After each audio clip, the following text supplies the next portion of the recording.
Hi, and welcome to GenSafe.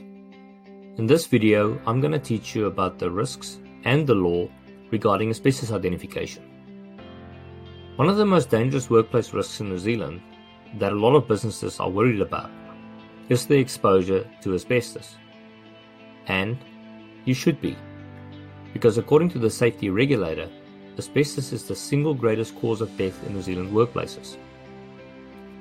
Asbestos fibers can't be seen by the naked eye, and by the time you see this video, you, your workers, and even your family most likely have been exposed to asbestos fibers in one form or another.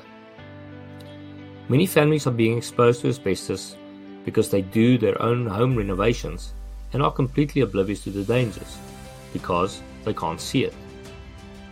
Take this picture for example. First, there is a strand of hair, then a piece of glass fiber, and then an asbestos fiber. And I bet you even now, you still have difficulty comprehending how something so small can be so dangerous.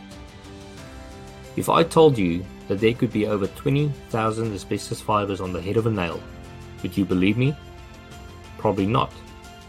But it's the reality of how many asbestos fibers there could be in a very small area. So, here's what happens. Once asbestos fibers become airborne, they easily enter the deepest part of our lungs. Asbestos, especially blue and brown asbestos, tend to break into very small needle-like fibers. And once in our lungs, that is where they stay. Also, blue and brown asbestos have very good chemical resistant properties, which means our own body's acids aren't able to break down the fibers. This is what leads to lung cancer, asbestosis, or mesothelioma. In most instances, these diseases are fatal and affects nearly 170 people a year.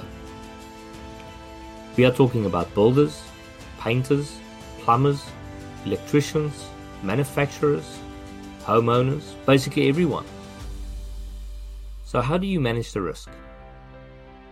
The one thing that you need to take away from this video is to learn that the number one rule in managing the exposure to asbestos fibers is identification. As a business, you must identify if asbestos exists in your workplace. And if it does, you must develop an asbestos management plan.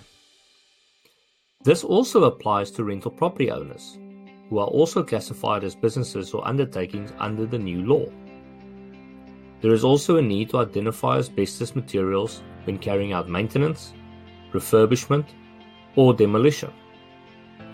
And if you are thinking of doing your own home renovation, the law might not apply to you, but the risk can affect you, your children, and anyone else entering your home.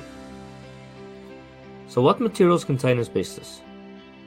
The best way to identify if materials contain asbestos is to collect a sample and send it to an accredited laboratory for analysis.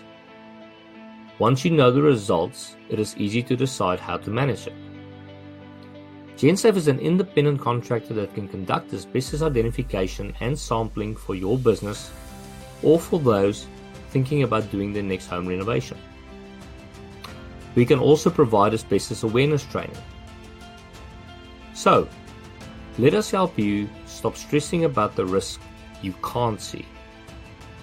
Contact us on 021 484 156 or email gensafenz@gmail.com. GenSafe, bridging the gap between health and safety legislation and reality.